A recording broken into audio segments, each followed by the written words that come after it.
आ गई तू। माँ बहुत भूख लगी है, कुछ खाने को बना दो जल्दी से। बता क्या खाएगी? माँ सबसे जल्दी तो मैगी बनती है ना। मुझे पता था कि तू मैगी ही खाएगी। चल हाथ मुंह धो ले, मैंने पहले से ही बनाकर रखी है तेरे लिए। सच में माँ? मैं बस अभी आई फिर तो। ये कहानी है रिया की, जिसे मैगी बहुत पसंद थी। वो हमेशा खाने के लिए अपनी माँ से मैगी ही मांगती थी, और जब घर में कोई नहीं होता था तब भी वो खुद मैगी बनाकर खाती थी।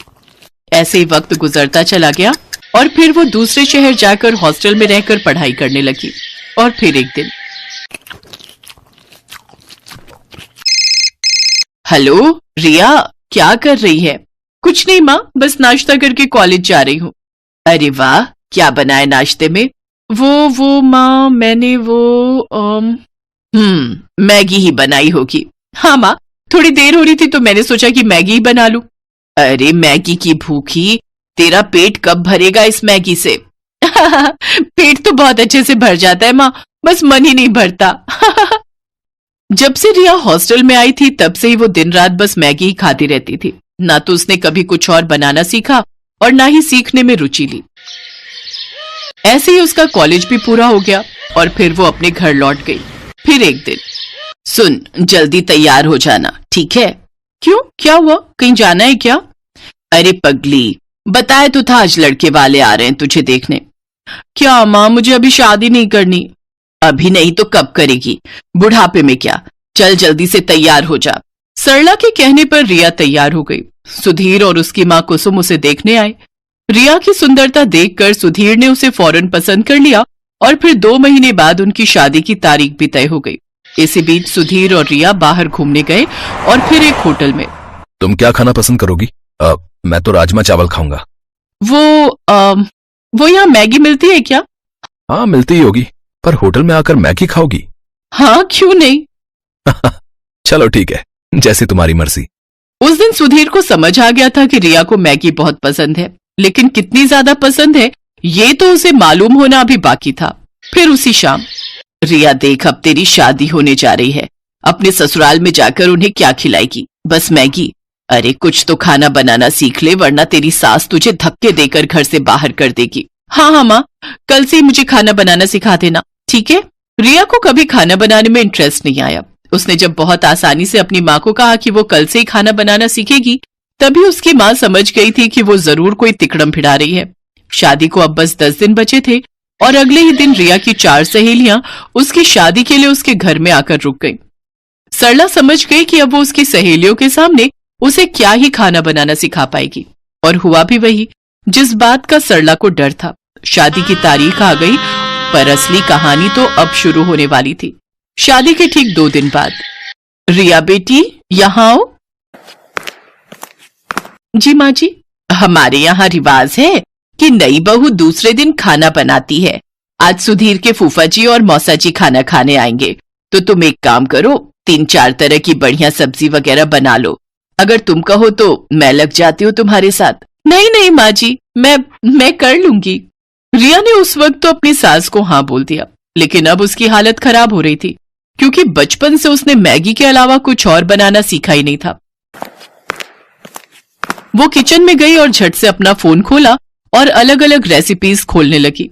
उसने तय किया कि वो फोन से देखकर 3-4 तरह की डिश बना लेगी। उसने खाना बनाना शुरू किया, लेकिन कुछ ही देर में उसके पसीने छूट गए। चावल जल चुके थे, मटर पनीर में मटर तो थे पर पनीर पूरा घुल चुका था। कढ़ी कच्ची थी और भिंडी में नमक तेज हो गया था। रिया समझ गई कि आज उसकी शामत आने वाली है। तभी बाहर से उसकी सास की आवाज आई, बेटा रिया, खाना बन गया हो तो ले आओ, सब लोग इंतजार कर रहे हैं। उसने झट से बर्तन गैस पर चढ़ाए और उनमें पानी उबलने के लिए रख दिया, और ठीक 10 मिनट बाद वो खाने की टेबल पर उन्हीं बर्तनों को लेकर आई। अरे वाह, बहू ने तो काफी कुछ बना लिया। लाओ बेटा, बड़ी जोर की भूख लगी है। हाँ भाई साहब, सही कहा, भूख तो जोरों की लगी है। जैसे ही मौसा जी ने पहला बर्तन खोला, वो चौंक गए क्योंकि उसमें मैगी थी। है, बहू ने तो मैगी बनाई है? दूसरा बर्तन खोलिए भाई साहब, उसमें होगा कुछ। मौसा जी ने जब दूसरा बर्तन खोला तो उसमें भी मैगी ही थी। इसमें भी मैगी है? जी, ये वाली वेज मैगी है मौसा जी। अच्छा, और बाकी बर्तनों में कौन सी मैगी है बहू रानी? जी, वो तीसरे वाले बर्तन में मसाला मैगी और उस वाले में अंडा मैगी है, खाकर देखिए, बहुत बढ़िया बनाई है मैंने। रिया की बात सुनकर उसकी सास कुसुम ने अपना माथा पीट लिया और उधर सुधीर के फूफा जी और मौसा जी एक दूसरे का मुंह ताकने लगे। लेकिन रिया ने इस घटना के बाद भी खाना बनाना नहीं सीखा। उसकी सास कुसुम ही सबके लिए खाना बनाती थी। फिर एक दिन कुसुम खाना बनाते हुए अचानक किचन में बेहोश हो गई और फिर अस्पताल में। देखिए, अब इनकी उम्र हो रही है, बेहतर है कि ये ज्यादा से ज्यादा आराम करें। और हाँ, खाने में इन्हें हेल्दी फूड दीजिए, जैसे सूप, पनीर, दूध, दही, अंडे से बनी चीजें। घर का खाना खाएंगी तो जल्दी से ठीक हो जाएंगी, वरना कमजोरी बढ़ती ही जाएगी और फिर बड़ी मुश्किल हो जाएगी। रिया और सुधीर कुसुम को घर ले आए, लेकिन रास्ते भर ना तो कुसुम ने और ना ही सुधीर ने उससे कुछ कहा। फिर अगले दिन जब कुसुम सोकर उठी तब, चलो अब फटाफट सबके लिए नाश्ता बना देती हूँ। जैसे ही कुसुम किचन में जाने लगी तभी रिया उसके पास आई। उसके हाथों में पराठे और सब्जी थे और आंखों में आंसू। पराठे जले हुए थे और सब्जी कच्ची थी। कुसुम ने मुस्कुराकर रिया के सिर पर हाथ फेरा और बोली, कोई बात नहीं बेटा, ऐसा करो, मेरे लिए कुर्सी डाल दो रसोई में, मैं बताती जाऊंगी और तुम बनाती जाना, फिर देखना सब ठीक से बनेगा। उस दिन से कुसुम रिया को हर रोज खाना बनाना सिखाने लगी और रिया भी अब दिल लगाकर सीखने लगी। 6 महीनों तक रिया ने मैगी को हाथ तक नहीं लगाया और अब वो बहुत बढ़िया खाना बनाने लगी। उसकी सास कुसुम भी अब पहले से तंदुरुस्त हो गई थी। फिर एक दिन जब रिया अपने कमरे में थी तभी उसकी सास वहां एक कटोरा लेकर आई। लो रिया, खाना खा लो। अरे माँ जी, मैंने खाना बनाया हुआ है, आपने क्यों? अरे मैगी बनाई है तुम्हारे लिए, मुझे भी तो तुम्हारा थोड़ा ख्याल रखना चाहिए ना।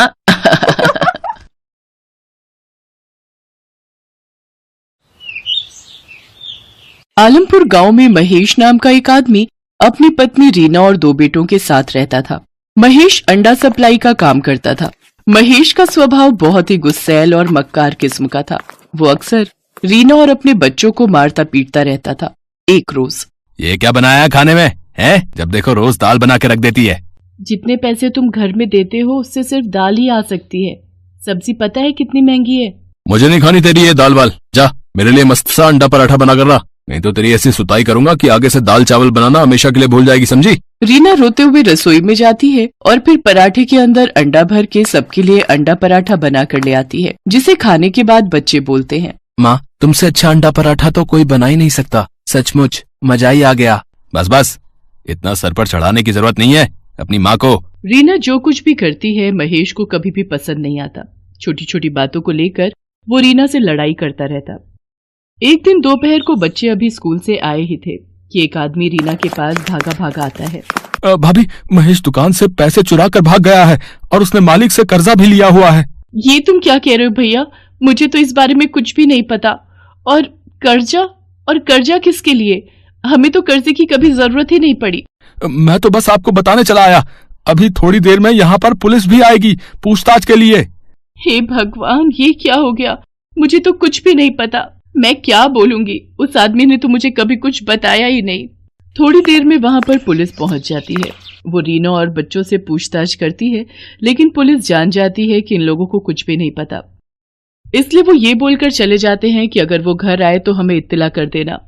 पुलिस के जाने के बाद रीना सर पकड़कर बैठ जाती है।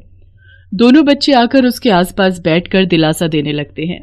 माँ तू क्यों परेशान होती है? तेरे को पता ही था ना कि बाबा कैसे थे। हम है ना माँ, सब मिलकर कर लेंगे। रोते रोते रीना अपने बच्चों को गले से लगा लेती है। अब उसे सामने आगे का समय बिल्कुल अंधकार में दिख रहा था। वो तो पढ़ी लिखी भी नहीं थी कि कहीं नौकरी कर लेती। क्या काम करेगी ये भी वो नहीं सोच पा रही थी। अभी तो वो उस दुख से उबर भी नहीं पाई थी कि महेश धोखा देकर चला गया है। 2-4 दिन इसी तरह निकल जाते हैं। मरता क्या न करता। आखिर में रीना को घर से काम के लिए निकलना ही पड़ा, पर उसे समझ में नहीं आ रहा था कि वो आखिर करे तो क्या करे। शाम के समय वो दोनों बच्चों के साथ बैठी होती है कि तभी, माँ हम दोनों को बहुत ही तेज भूख लगी है, तुम अपने हाथ का वो टेस्टी वाला अंडा पराठा बना दो। ये सुनकर रीना को एक आइडिया आता है और वो अगले दिन बच्चों के स्कूल जाने के बाद अंडा पराठे का सामान और बाकी सारा जरूरी सामान लाती है और शाम को जाकर बाजार में एक रेड़ी लगा देती है। वो पहली बार इस तरह का काम कर रही थी जिसकी घबराहट उसके चेहरे पर भी दिखाई दे रही थी। तभी सुनो बहन जी, जरा मेरे लिए अंडा पराठा की एक प्लेट लगाना। हाँ जी, अभी लीजिए मैं बनाती हूँ। रीना झट से तवा गरम करती है और उसके ऊपर अंडा पराठा बनाने लगती है। फिर उसके ऊपर मक्खन डालकर ग्राहक को देती है। अरे वाह, मैंने इतनी जगह से अंडा पराठा खाया, लेकिन इतना टेस्टी मैंने आज तक कभी नहीं खाया। और पराठे के ऊपर पड़े इस माखन ने इस पर चांद चांद लगा दिए हैं। रीना उसे धन्यवाद बोलती है। बहन जी, जरा 2 प्लेट अंडा पराठा मेरे लिए भी बना देना, और हाँ, एक में जरा मिर्च नमक कम रखना है। अंडा पराठा खाने के बाद वो आदमी भी रीना के हाथ के बने अंडा पराठा की खूब तारीफ करता है। भाई, मैंने तो आज तक इतना परफेक्ट आमलेट नहीं खाया है। मिर्च मसाले का तो इतना परफेक्ट बैलेंस है कि वाह भाई वाह, मजा ही आ गया। ये सुनकर रीना के अंदर थोड़ा सा आत्मविश्वास जागता है। शाम तक रीना काफी सारे अंडा पराठा बेचकर घर आती है। बच्चे घर पर उसका इंतजार कर रहे होते हैं। अपनी माँ को पहली बार काम से आता हुआ देखकर वो दोनों भागकर अपनी माँ के लिए पानी और चाय बना लाते हैं। माँ तो कितनी अच्छी है, तुझे हमारी कितनी फिक्र है। बाबा ने एक बार भी हम लोगों के बारे में नहीं सोचा और हमें इस हालत में छोड़कर चले गए। बस मेरे बच्चों, पीछे की सारी बातें भूल जाओ और आगे अपना भविष्य देखो। अब हम तीनों को मिलकर अपना आज अच्छा करना है ताकि हमारा भविष्य अच्छा हो सके। माँ, हम भी तेरे साथ शाम को ऑमलेट बनवाने में मदद किया करेंगे। हाँ माँ, हम स्कूल से आकर जल्दी से अपना काम खत्म कर लेंगे और फिर शाम को आपके साथ मदद किया करेंगे। तीनों माँ बेटे बड़े हौसले के साथ अगले दिन से अपना काम और अच्छे से शुरू करते हैं। अब शाम को रीना के पास ग्राहकों की भीड़ लगने लगी। अमित और राहुल ग्राहकों को बना हुआ अंडा पराठा सर्व करते हैं। अब रीना के हाथों का अंडा पराठा लोगों को इतना पसंद आने लगा कि लोग दूर दूर से भी वहां अंडा पराठा खाने आने लगे। अब रीना अंडा पराठा ही नहीं बल्कि उबले हुए अंडे और मसाला अंडे, मसाला ऑमलेट, बटर ऑमलेट और अंडा मैगी बनाने लगी। उसके पास अब हर तरह के ग्राहक आते और बच्चों को खासकर अंडा मैगी बहुत पसंद आती है। तीनों माँ बेटा बहुत मेहनत कर रहे थे। देखते ही देखते उनकी दुकान बहुत अच्छी चलने लगती है और आमदनी भी अच्छी होने लगती है।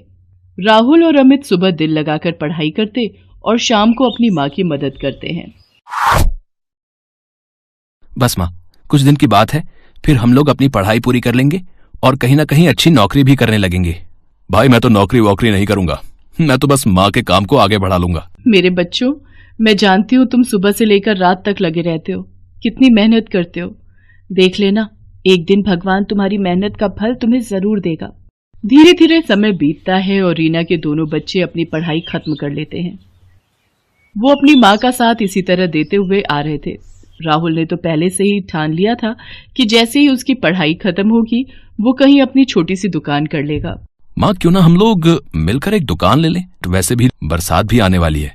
कितनी बार भारी बारिश की वजह से हम लोग रेडी नहीं लगा पाते। ये बात तो तूने 16 आने सच कही है। बरसात में कई दिन हमारे बगैर कमाई के ही निकल जाते हैं। माँ, राहुल ठीक कह रहा है। कल मैं और राहुल जाकर कोई दुकान देखते हैं, वहीं आसपास ही लोगों को पता चले हम लोगों की एक दुकान भी है। मैं जानती हूँ, मेरे दोनों बेटे बहुत समझदार हैं। वो जो भी फैसला लेंगे सही लेंगे। अगले दिन दोनों भाई दुकान देख लेते हैं और किराया देने के बाद वो अपनी माँ के साथ वहां पर अपना काम शुरू करते हैं। वहीं पास में बच्चों का एक इंस्टीट्यूट खुल गया। अब बच्चे वहां पर आते और सीधा रीना की दुकान पर बैठ जाते। राहुल अमित आज भी अपनी माँ की मदद करते हैं। आंटी, अपने हाथ का टेस्टी और चटपटा अंडा पराठा बना दो जल्दी से। मेरे लिए तो अंडे वाली मैगी बना देना। तूने कभी आंटी के हाथ की अंडे वाली मैगी खाई है? सच में मजा आ जाता है, इतनी टेस्टी कि पूछ मत। घर पर कई बार ट्राई किया पर आंटी के हाथों जैसा स्वाद कभी नहीं आया। अब मैं ज्यादा नहीं सोचती और मैगी खाने सीधा यहीं चली आती हूँ। रीना को बच्चों के मुंह से अपने खाने की तारीफ सुनकर बड़ा अच्छा लगता है और वो और भी लगन और प्यार से उन बच्चों के लिए अंडे बनाती है। एक दिन रीना सुबह जब दुकान खोलने आती है तो देखती है कि चारों तरफ अफरा तफरी मची हुई है। लोग अपनी अपनी दुकानों से अपना सामान निकाल रहे हैं। अरे भैया जी, क्या हो रहा है? इतना शोर शराबा और ये लोग बाग अपनी दुकान से सामान क्यों निकाल रहे हैं? अरे बहन जी, आप भी अपनी दुकान का सामान जल्दी निकालो। जिस दुकानदार ने ये दुकान किराए पर दी है, यहाँ की सब दुकानें इल्लीगल हैं। हाँ, जिन्हें सरकारी महकमा के लोग बंद करने आने वाले हैं। ये सुनकर रीना अपना सर पकड़ लेती है कि अभी तो थोड़े से हालात सही होने शुरू हुए थे, अब ये क्या हो गया। वो अपने बेटों को फोन लगाती है और दोनों बेटे अपनी माँ की मदद के लिए आ जाते हैं। अब उन्हें दुकान का किराया दिए हुए 10 ही दिन हुए थे। रीना थोड़ा विचलित हो जाती है। वो लोग जैसे तैसे करके दुकान का सारा सामान निकाल कर बाहर ले आते हैं और सरकारी लोग आकर दुकानों पर ताला लगा देते हैं। पता नहीं भगवान की क्या इच्छा है, जब भी थोड़ा समय अच्छा होने लगता है तभी कोई बड़ी मुसीबत आने लगती है। माँ तो फिक्र क्यों करती है, हम देख लेंगे, कुछ ना कुछ हो जाएगा। रीना अपने दोनों बच्चों के साथ वापस वहीं फुटपाथ से शुरू करती है जहां उसने पहली बार अंडे की रेडी लगाई थी। जैसा कि रीना को डर लग रहा था कि अब क्या होगा, फिर दोबारा से काम कैसे शुरू होगा। फिर ऐसा रीना के साथ कुछ नहीं हुआ। उसके हाथों का स्वाद लोगों को उसके पास खींच ही लाता है। धीरे धीरे 1 साल का समय बीत जाता है। रीना के हालात बहुत ही अच्छे हो जाते हैं। धीरे धीरे उसके पास थोड़ी बहुत जमा पूंजी भी इकट्ठी हो जाती है, जिससे उसका आत्मविश्वास और बढ़ जाता है और वो अपने काम को आगे बढ़ाने का सोचने लगती है। अब वो अपने बेटे राहुल को भी अपने जैसा अंडा पराठा बनाना सिखा देती है। अब माँ बेटा दोनों मिलकर दोनों अलग अलग जगह पर दुकान लगाते हैं और दोनों जगह की आमदनी से उनके हालात बहुत ही अच्छे हो गए। अमित ने एक अच्छे से ऑफिस में जॉब कर ली। आखिर एक गरीब अंडे पराठे वाली बहू ने अपने आप का और अपने बच्चों का भविष्य बना ही लिया।